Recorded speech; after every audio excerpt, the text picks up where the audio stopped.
Now, you've been playing Splatoon 3 for almost a month now, and you've been struggling, you've been finding it hard to keep up with the people in ranked. You're about A-, and you're trying to get to that A+, maybe even to S, and you're having a little bit of a hard time, so you want to fine-tune some things and get better and, you know, try to figure out what's, like, stopping you from actually getting to that next rank. So yes, guys, hello, welcome. It is that SRB2 dude here today, and I'm going to teach you guys how you can get better at Splatoon 3. So in this video specifically, we're going to be talking about things to think about in general and things that you can do that will actually just make you better overall. Now, the first thing, we just gotta get this one out the way. Are you using motion controls or are you using stick controls? Now, over the 7 years I've played Splatoon, it is an undeniable fact that motion controls is the better control scheme when it comes to playing Splatoon 3. There are many different reasons for why it is. First, you're way more precise. Second, you have much better movement, and third, you have better painting overall.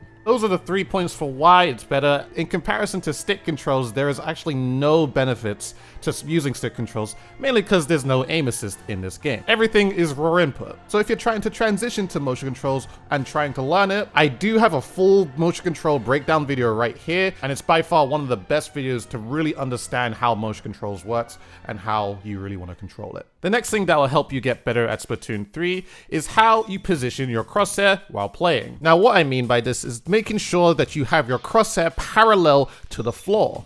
The reason for why I'm saying this is because I've seen a lot of people have their crosshair pointed directly at the floor. Why you don't want to do this is because you won't be able to get the most optimal amount of paint coverage if you shoot directly towards it. By keeping your crosshair parallel to the floor, you should be able to get a much better overall paint coverage. And on top of that, depending on the weapon you're using, you should be able to get much more range out of that weapon. And it should be easier to consistently hit targets that are also at your level. Because of course, they're not at the floor. When it comes to actually aiming, all you have to adjust is your left and right movement. So be sure to keep that in mind. The next thing that's going to help you guys is making sure that you're being aware of your ink tank. Now, in Splatoon 3, there are actually a lot of really ink-hungry weapons. Some, of course, are not so hungry than others, but even despite that, it's really good to always make sure that you're understanding how much ink that you're throwing out there. The most awkward thing that you can do when it comes to combat in this game is that if you're going about your ways, just getting some map control, helping out your team in any sort of way, painting the walls, and, you know, pretty much everything. But after all that, you notice someone that's approaching you,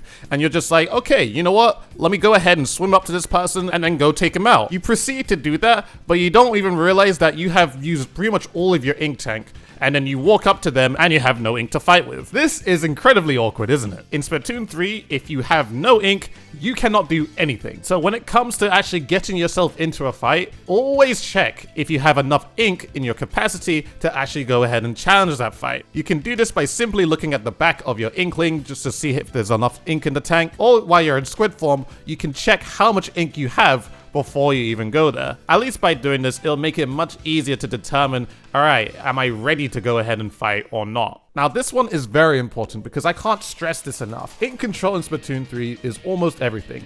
It helps with your movement, it allows you to be able to recover your ink tank, and it makes it much easier to move around and win fights. Let me make an example of this. You're a splatter shot walking into enemy territory. The enemy side is fully coated in their ink. You make one line of ink with your splatter shot and you go in straight away. Now, in some scenarios, if no one notices you, it's okay. But if you're going in guns blazing and alerting absolutely everyone around that facility that you're painting this line into their territory, I'm sorry, but this is not gonna fly. Even if it's just one person, the ink control is not in your favor. Because when you get yourself into that fight, the enemy, let's say they have a splatter shot as well, has all this area that they can move around in, swim in, and do whatever. They can move all around you. Where yourself, you only have this line that's right next to you and the ink that you're producing while you're trying to fight that person. At the same time, they're also producing ink right back at you. So simply what's going to happen to you while you're in an ocean of the enemy's ink is that you're going to take some extra damage while you're in that fight. So when it comes to your enemy actually going ahead to fight you, they're probably going to have to take less shots on you. What's going to help you win those fights is making sure that you do have that ink control, because once you do, it's much easier to move. It's much easier to fight. If the enemy is in your territory, they're going to have a much harder time when it comes to fighting you. So simply, when you get into any sort of fight, make sure that you have ground to fight on before you get into it. The next thing that's going to help you guys is making sure that you're using your map correctly. Now, the map in Splatoon 3 is extremely powerful. It's basically an echolocation to tell you guys where everyone is on the map. The things that you want to be looking for, of course, are the enemy arrows. This of course can happen when an enemy has been tagged, or if an enemy has been located via point sensor or angle shooter. Although you probably wouldn't have to open up the map when those two sub-weapons are used, because you would be able to see this line going towards them anyway. Now, when you don't see arrows on the map, you can still have a decent idea of where enemies are coming from. It's just making sure to have a good look where the enemy is producing their ink. This can tell you exactly where an enemy is and make it much easier to pinpoint exactly where they're going and deny it at all costs. It's very, very helpful when you've taken out at least 3 people and you're also trying to find where that last straggler is. Now, the next thing that I feel that's going to be extremely helpful for you guys is very, very important. This is just a general rule of thumb that I always apply whenever I play Splatoon. And it's the thing of making sure that your Inkling or Octoling is always facing the enemy's side. Now, in Splatoon, there generally isn't really any reason for you to have your back turned to your enemy's spawn. If you do, you're way more likely for the enemies to see that and then take control of the map even more. It kills your awareness, basically, when you have your back turned at any point, because you lose track of where everyone is. If you're always facing towards your enemy spawn, especially when the game starts, you should have a decent awareness to tell where everybody is. As long, of course, you have all your teammates up. There shouldn't really be any reason for a flank to happen. You may ask, okay, what if the enemy team decides to create this amazing push and they start pushing our team back? Well, of course, if you came out your spawn, painting the area sufficiently enough, what should be possible is you being able to swim backwards and maneuver backwards, also still being able to face the enemy. It's a good thing just to do that in general whenever you're being pushed, because let's say that the enemy mess up in a certain movement when they're trying to approach you. You can spot that and say, okay, this enemy has messed up. They got trapped within my ink as they are approaching me, and I can take a quick second to move forward and eliminate them while I still retreat to get to safety. It's 1 in 100 scenarios that can potentially happen. But let me just tell you, it happens more commonly than you think. So try your best whenever you're playing to keep your character always facing towards the enemy's side. The next thing is a movement option, which is some basic squid hopping. Squid hopping, simply put, is you popping in and out of your ink. With close range and mid-range weapons, this is something that can really help you win more fights. The reason for why you may do this is to maneuver around and also dodge shots that are coming from your enemies. This is usually something that you may do in 1v1s or maybe 2v1s. It's really good to do because it makes you just a little less predictable. One thing I would say is that when you are squid hopping left and right, make sure to not do it only left and right, because to be honest, that can be very predictable. You probably want to mix it up by going left, right, right, left, right, right, left, left, right. You know what I mean. I feel like it's kind of a common thing programmed into a lot of people, where if they're moving left and right, they might continue to move left and right. But if you be smarter about it and do more lefts and then do more rights, or just keep doing right, it's an extra something that can throw off your opponent so you aren't as predictable. Now, the next thing that I feel that will help you guys a ton when it comes to playing Splatoon 3 is understanding when you need to be painting. Pretty much, of course, you want to be painting the enemy's turf and any more areas that have been unturfed and claimed in your ink color. One thing you don't want to do is just walk around and paint over the turf that you've already painted. This might seem like a no-brainer, but I can't tell you enough how many times I've at least seen it. So I thought it would be still a smart thing just to say that, hey, if you've already painted a good amount of turf in your ink color, then instead of just walking around and painting around, just swim. Just swim to your next destination so you can actually paint more turf and ground and all that type of jazz. Very, very simple thing, but I've seen a lot of you guys do this before. Another thing in that same topic, which I feel will help a bunch, is usually at the start of a game. What do you do at the start of games? Do you focus on painting the turf in your base? Do you focus on moving ahead and painting the turf in the middle of the map? Now, I'm going to break it down to you. In Turf War, it probably doesn't matter so much whether you push up to paint the ground in the middle. What I will say in terms of Turf War, though, is that if someone is painting your base, make sure it's only one person. The rest of you three should go ahead and get claimed the middle.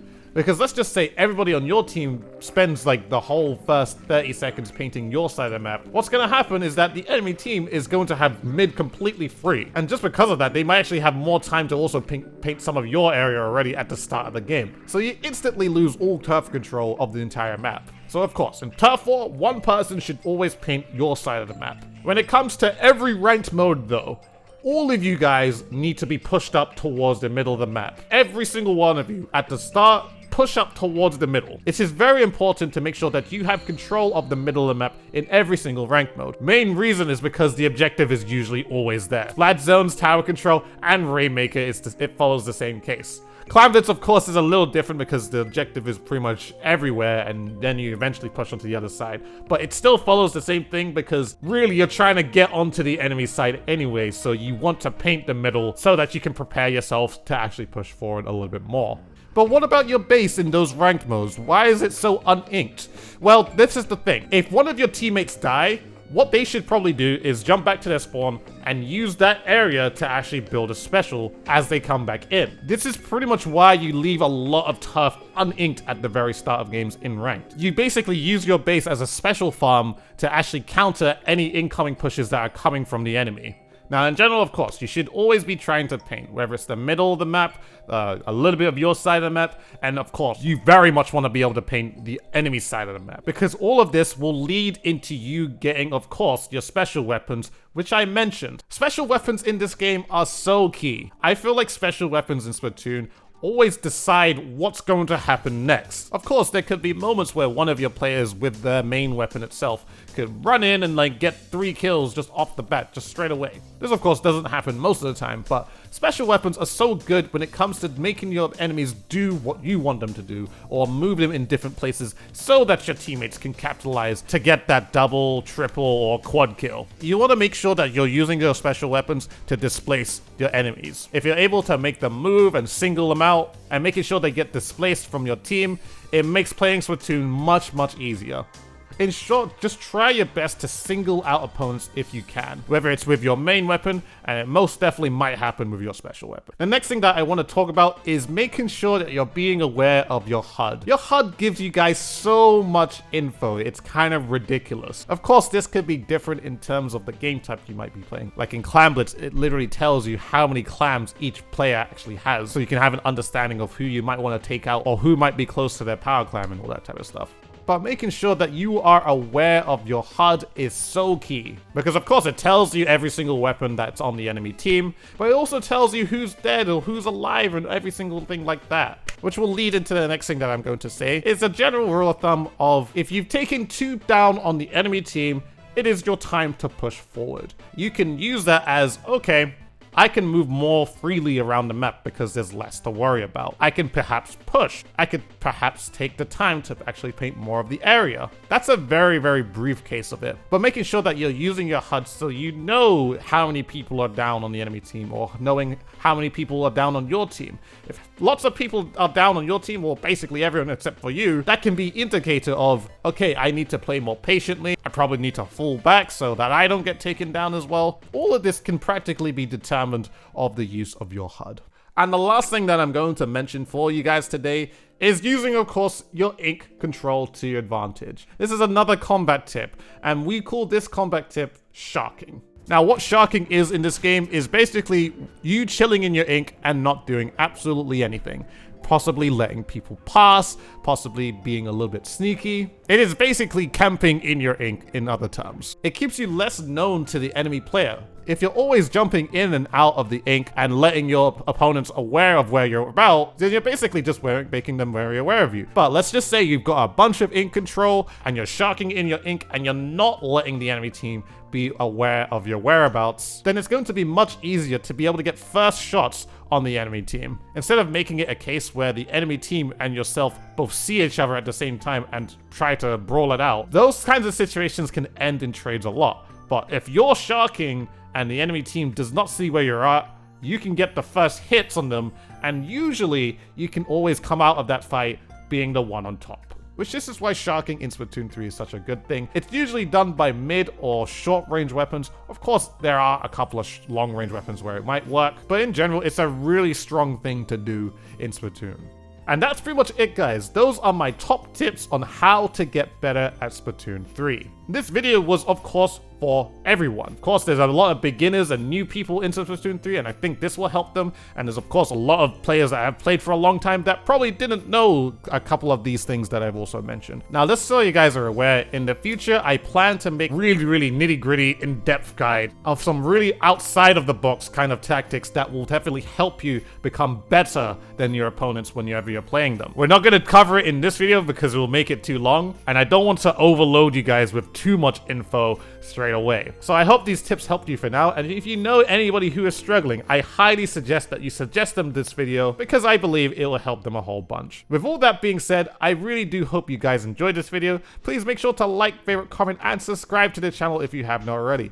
Follow me on Twitter and Twitch, both in the description below. Do it for both of you feeling generous. Make sure to hit the bell notification button next to the subscription button to let you guys know whenever I upload a video. Also consider joining my public Discord channel, where you can go ahead and talk to myself, my Dude Society community. It's also a great place to be notified whenever I go live for a Twitch stream, which I'd probably be live right now. And of course, if you're trying to find people to play ranked with, my Discord is a great place for that because we have this whole anarchy open and private battle roles where you can basically ping everyone who's also trying to look for those kinds of games, even Samron as well. So come join my Discord, it's a great place. With all that being said, guys, I hope you enjoyed this video. Make sure, of course, to subscribe, and I shall see you guys in a future one.